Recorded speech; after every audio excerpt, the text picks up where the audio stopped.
नमस्कार दोस्तों, आप देख रहे हैं फर्स्ट वर्ड यूट्यूब चैनल और सॉफ्टवेयर इंजीनियरिंग की सीरीज में आज हम लोग पढ़ेंगे इंक्रीमेंटल प्रोसेस मॉडल।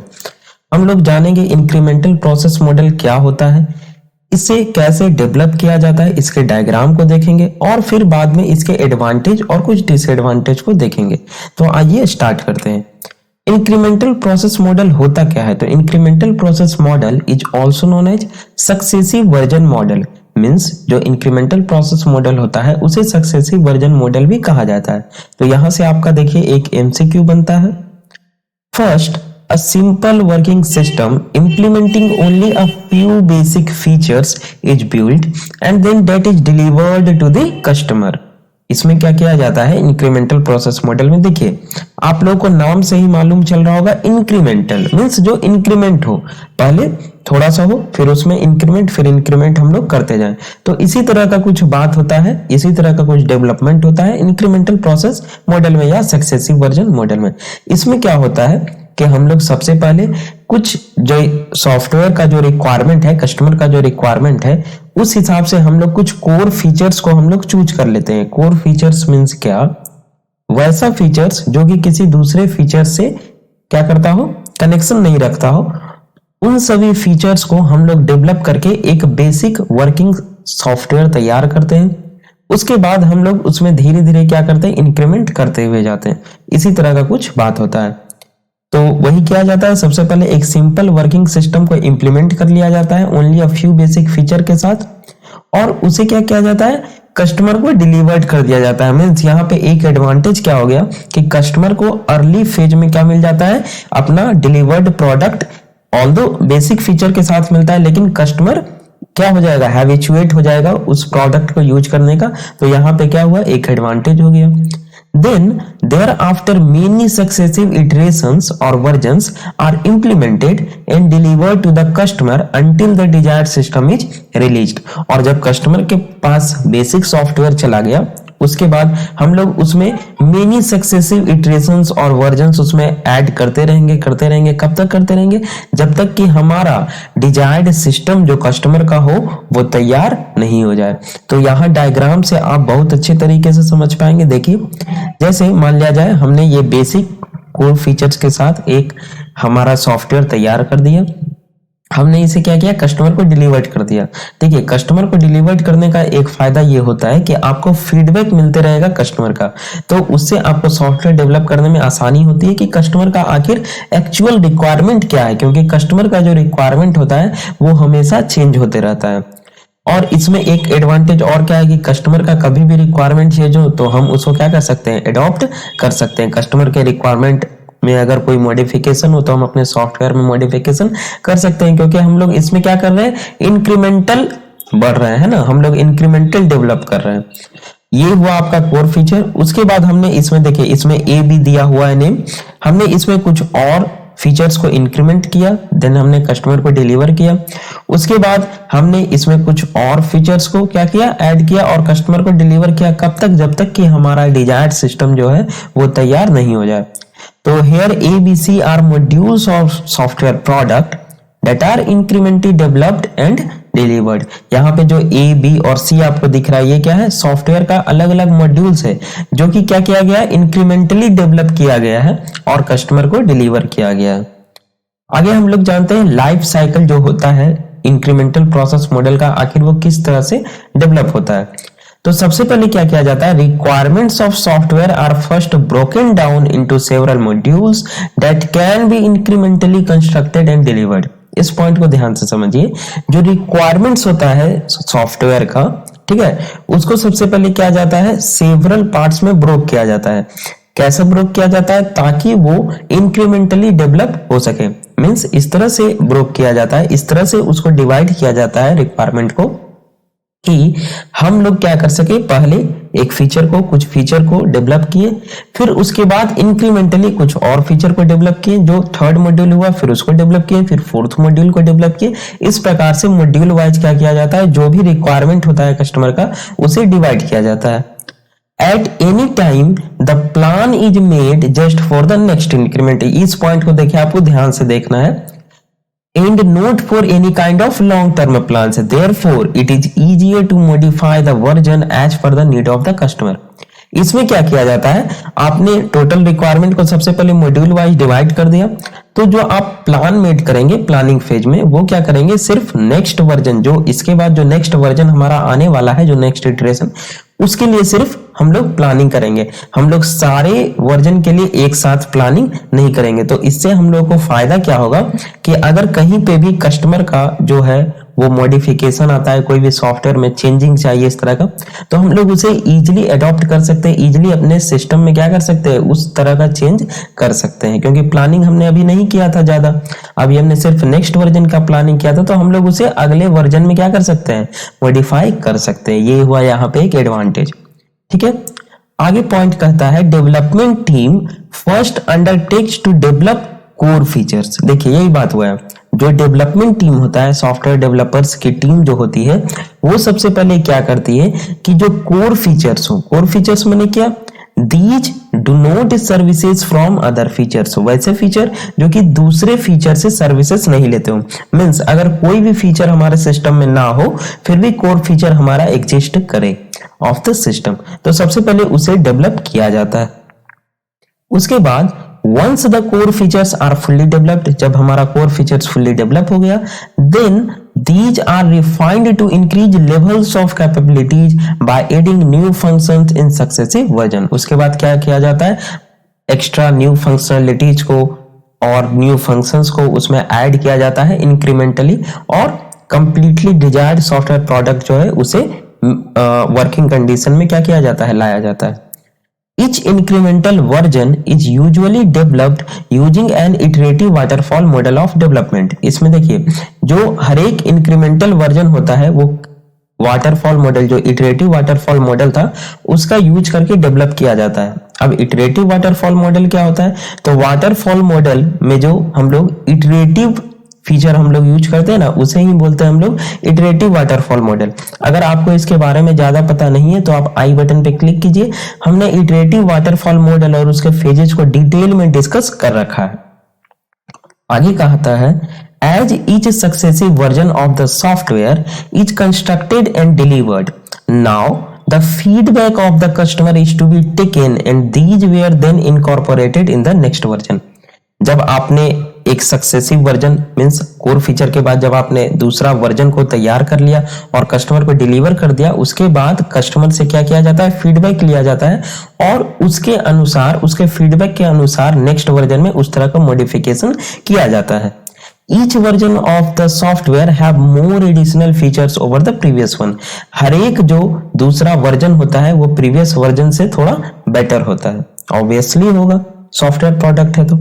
ठीक है, आगे यहाँ पे देखिए, इस फिगर को ध्यान से समझिए। देखिए यहाँ पे हो क्या रहा है, सबसे पहले हमने कस्टमर से रिक्वायरमेंट लिया, कस्टमर का क्या रिक्वायरमेंट है, कैसा उसे सॉफ्टवेयर प्रोडक्ट उसको डिजायर्ड है। उसके बाद हमने उसे क्या किया, डिफरेंट मॉड्यूल्स में डिवाइड कर दिया उसके रिक्वायरमेंट को, और इस तरह से मॉड्यूल में डिवाइड किया। किस तरह से, इस तरह से डिवाइड किया कि हम लोग उस मॉड्यूल को इंक्रीमेंटली डेवलप कर सकें। जैसे हमने सबसे पहले वर्जन 1 में मॉड्यूल 1 को डेवलप किया, क्या करेंगे, उसके बाद डिफरेंट फेज होते हैं, design phase, then coding, then testing, उसके बाद डिप्लॉयमेंट। हमने इन सभी को डिस्कस कर रखा है। आप अगर नहीं जान रहे तो आई बटन पे क्लिक कीजिए और software development life cycle and it's phases का जो एक्सप्लेनेशन है आप उसे एक बार देख लीजिए। देन हमने उसके बाद क्या किया, वर्जन 2 में गए और वर्जन 2 में फिर design phase, code phase, testing phase और डिप्लॉयमेंट फेज किया और एक वर्जन 2 तैयार किया, उसे फिर कस्टमर को डिलीवर कर दिया। फिर then version 3, then version n, इस तरह से n टाइम्स हम लोग चलेंगे जब तक कि हमारा कंप्लीट वर्किंग सिस्टम तैयार ना हो जाए। तो थ्योरी यहाँ पे क्या कह रहा है, after requirement gathering and specification, requirements are then split into several different versions starting with version 1। Version 1 से हम लोग स्टार्ट करते हैं। इन ईच सक्सेसिव इंक्रीमेंट, हर एक दूसरे वर्जन में, next version is constructed and then deployed at the customer site. Version क्या किया जाता है, जब हमारा कंप्लीट हो गया तो नेक्स्ट वर्जन को कस्टमर साइट पे डिप्लॉय कर दिया जाता है। After the last version that is version n, it is now completely diploid at the client side. जब हमारा लास्ट जो भी वर्जन था वो कम्प्लीटली डेवलप हो गया, तो हम लोग क्या करते हैं, सारे वर्जन को इंटीग्रेट करके कस्टमर क्लाइंट साइड पे उसे क्या करते हैं, डिप्लॉय करवा देते हैं। तो हमारा कंप्लीटली वर्किंग सिस्टम रेडी होता है।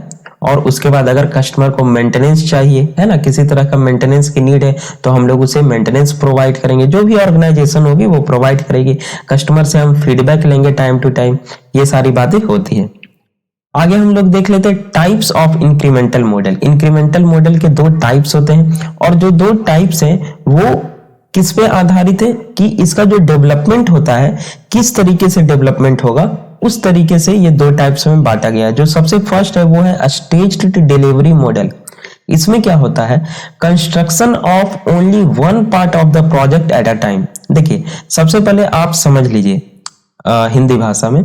देखिए स्टेज्ड डिलीवरी मॉडल क्या होता है कि आपका जो भी आपने अभी पढ़ा इंक्रीमेंटल मॉडल, इसमें आप क्या कर रहे थे, डिफरेंट मॉड्यूल में डिवाइड किया और उसके बाद मॉड्यूल को डेवलप कर रहे थे। तो अगर आप एट अ टाइम सिर्फ एक मॉड्यूल को डेवलप कर रहे हैं, सिर्फ एक वर्जन के लिए काम कर रहे हैं, तो वो होगा आपका स्टेज्ड डिलीवरी मॉडल। ओके, और अगर आप अलग अलग वर्जन के लिए मीन्स वर्जन 1 वर्जन 2 कुछ वर्जन या सारे वर्जन पे एक साथ काम कर रहे हैं, तो उसे हम लोग क्या बोलेंगे, पैरेलल डेवलपमेंट मॉडल बोलेंगे। ठीक है, तो बातें आपको समझ में आ गई। अब आप डायग्राम देखिए, आपको और अच्छे से समझ में आएगी। देखिए स्टेज्ड डिलीवरी मॉडल में क्या है, construction of only one part of the project at a time. देखिए ध्यान से देखिए, हमने रिक्वायरमेंट ले लिया कस्टमर से, अपना आर्किटेक्चर डिजाइन कर लिया। जब सब सिस्टम डिजाइन करने की बारी आई, यहाँ पे सब सिस्टम का मतलब है वर्जन से, जो भी हमारा मॉड्यूल था, तो सब सिस्टम 1 को हमने डिजाइन किया, देन हमने सब सिस्टम 2 को डिजाइन किया, सब सिस्टम 3, इसी तरह n टाइम्स हमने सब सिस्टम को डिजाइन किया, और सबसे लास्ट में हमने वेरिफिकेशन वैलिडेशन करके डिप्लॉयमेंट कर दिया कस्टमर क्लाइंट साइड पे। तो ये हुआ आपका स्टेज्ड डिलीवरी मॉडल। और पैरेलल डेवलपमेंट मॉडल में क्या होगा, different subsystems are developed at a time. यहाँ पे देखिए क्या हो रहा है, हमने डिफरेंट टीम को इसमें डिवाइड कर दिया। ठीक है, जो टीम 1 होगी हमारी वो वर्जन 1 पे काम करेगी, टीम 2 जो होगी वो वर्जन 2 दैट इज मॉड्यूल 2 पे काम करेगी। इस तरह से n नंबर ऑफ टीम्स हमने बनाया। तो इससे क्या हुआ ना, हमारा टाइम बच गया। हमारा जो प्रोडक्ट था, प्रोडक्ट जो भी सॉफ्टवेयर प्रोडक्ट को बचाने में टाइम लग रहा था हमारा, वो क्या हुआ, कम हो गया एक तरीके से। तो यहाँ पे देखिए आप डायग्राम को ध्यान से देखिए, टीम 1 है, ये क्या कर रही है, सब सिस्टम 1 को कंस्ट्रक्ट कर रही है। जो टीम 2 टीम 3 इसी तरह टीम n है जो सब सिस्टम n को कंस्ट्रक्ट कर रही है। और जब हमारा टोटल वर्जन हमारा तैयार हो गया, तो हम उसे क्या करेंगे, कस्टमर साइड पे डिप्लॉयमेंट करवा देंगे। तो it can decreases the calendar time needed for the development. बिल्कुल, that is time to market if enough resources are available. देखिए पैरेलल डेवलपमेंट मॉडल में क्या है, आपके पास इनफ रिसोर्सेस होना चाहिए। आपके पास इनफ रिसोर्सेस मतलब क्या, रिसोर्सेस में टूल्स भी आ गए और मैन पावर भी आ गया। आपके पास इनफ मैन पावर नहीं होगा तो आप कैसे नंबर ऑफ टीम्स बनाएंगे, है ना। आपके पास enough number of software developer होने चाहिए इस तरह से, ताकि आप डिफरेंट टीम्स बना सके और सारे पीपल अलग अलग वर्जन पे एक साथ वर्क कर सके।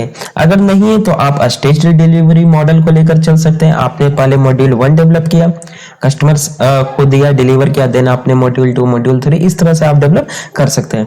तो इंक्रीमेंटल मॉडल का 2 टाइप्स होता है, आपको बस ध्यान में रखना है, और डेवलपमेंट के आधार पे होता है, ये आपको ध्यान में रखना है। तो आप लोग अच्छे से समझ गए, ठीक है। अगर देखिए नहीं समझ में आता है तो आप फिर से वीडियो को देखिए, आपको नोट्स दे दिया जाता है डिस्क्रिप्शन में, ठीक है, डाउनलोडेबल नोट्स दिया जाता है। तो आप लिंक पे क्लिक कीजिए और पीडीएफ को डाउनलोड कर लीजिए और ध्यान से फिर से पढ़िए। हम लोग आगे देख लेते हैं इसके कुछ एडवांटेजेस और डिसएडवांटेजेस जो कि एग्जाम में पूछ दिए जाते हैं। तो एडवांटेजेस क्या है, error reduction, core modules are used by the customer from the beginning of the phase and then these are tested thoroughly। इसमें देखिए एरर के चांसेस बहुत कम होते हैं। क्यों कम होते हैं, क्योंकि जो हमारा कोर मॉड्यूल्स था वो कस्टमर के द्वारा बहुत पहले से यूज किया जा रहा है ना। अर्ली फेजेज में ही हमने एक कोर फीचर्स का बेसिक सॉफ्टवेयर तैयार करके कस्टमर को डिलीवर कर दिया था और कस्टमर उसे थ्रूली यूज करते हुए आ रहा है। तो अगर कहीं भी थोड़ा सा भी प्रॉब्लम होता है तो हम फीडबैक हर बार तो ले रहे हैं ना, तो यहाँ पे क्या हो रहा है, एरर रिड्यूस हो जाता है बहुत ज्यादा। सेकेंड एडवांटेज क्या है, uses divide and conquer for breakdown of task. यहाँ पे हम लोग को सॉफ्टवेयर डेवलप करना इजी क्यों हो जाता है, क्योंकि हम लोग सारा एक बार में माथा पर टास्क नहीं लेते। हम लोग क्या करते हैं कि जो भी टास्क होता है हम लोग उसे डिफरेंट मॉड्यूल्स में डिवाइड कर देते हैं, तो हमें क्या होता है, इजी हो जाता है ना। कहा भी जाता है कि अगर आपके पास कोई भी भारी भरकम काम है तो आप उसे क्या कीजिए, डिवाइड कर दीजिए, टाइम मैनेजमेंट बना लीजिए। तो इस तरीके की बात यहाँ पे होती है, तो यहाँ पे ये एक एडवांटेज है। थर्ड एडवांटेज क्या है, लोअर्स इनिशियल डिलीवरी कॉस्ट। देखिए यहाँ पे ये एडवांटेज हो भी सकता है, नहीं भी हो सकता है, क्योंकि यहाँ पे जो इनिशियल डिलीवरी कॉस्ट होता है सिर्फ वही लोअर होता है, लेकिन अगर आप टोटल कॉस्ट की बात करें तो लोअर नहीं होता है। क्यों लोअर नहीं होगा, क्योंकि देखिए ये इंक्रीमेंटली डेवलप हो रहा है, टाइम आपका थोड़ा ज्यादा लग रहा है, मैन पावर ज्यादा लग रहा है, तो ऑब्वियसली ये कॉस्ट आपको ज्यादा लगेगा। जो यहाँ पे देखिए लोअर इनिशियल डिलीवरी कॉस्ट, जो कस्टमर को सबसे पहले कोर फीचर मिलेगा उस समय तक का जो डिलीवरी कॉस्ट होगा ना वो लोअर होगा। फिफ्थ है आपका इंक्रीमेंटल रिसोर्सेस डिप्लॉयमेंट। जो भी आपका ऑर्गेनाइजेशन का रिसोर्स है उसका जो डिप्लॉयमेंट होता है इंक्रीमेंटली होता है, एक बार में नहीं होता है, ये भी एक एडवांटेज है। डिसएडवांटेजेस हम लोग देख लेते हैं, 3 है मात्र। Requires good planning and design. बिल्कुल इंक्रीमेंटली आपने डेवलप करना है तो आपको क्या करना है, और वो भी मॉड्यूल वाइज करना है। तो जब आप रिक्वायरमेंट को डिफरेंट मॉड्यूल में डिवाइड कर रहे हैं तो उसके लिए आपको क्या चाहिए, गुड प्लानिंग चाहिए, अच्छा डिजाइन, अच्छा आपको एक्सीलेंट प्रोफेशनल वर्कर चाहिए ना, प्रोफेशनल एम्प्लॉय चाहिए जो कि इस तरह से मॉड्यूल को डिवाइड करे जो कि इंक्रीमेंटली वर्क कर सके, ऐसा नहीं कि कुछ मामला गड़बड़ कर दे। सेकंड है total cost is not lower. Yes, जो हमने बताया था टोटल कॉस्ट आपका लोअर नहीं रहता है। Well defined module interfaces are required. बिल्कुल वही फर्स्ट पॉइंट वाला हो गया कि आपका जो मॉड्यूल होना चाहिए वेल डिफाइंड होना चाहिए जो कि इंक्रीमेंटली डेवलप हो सके। तो ये था आपका इंक्रीमेंटल मॉडल का टोटल कहानी। आई होप आपको इंक्रीमेंटल प्रोसेस मॉडल अच्छे से समझ में आ गया होगा। तो प्लीज लेक्चर को लाइक कर दीजिए और कमेंट आप लोग जरूर कीजिए। आप लोग कमेंट नहीं करते हैं, ठीक है, तो आप लोग कमेंट एक बार जरूर कर दीजिए, कुछ भी कमेंट कीजिए, कमेंट आता है तो हमारा भी मोटिवेशन बढ़ता है। चैनल पे नए तो चैनल को सब्सक्राइब कीजिए। मिलते हैं अपने नेक्स्ट वीडियो में। Thanks for watching.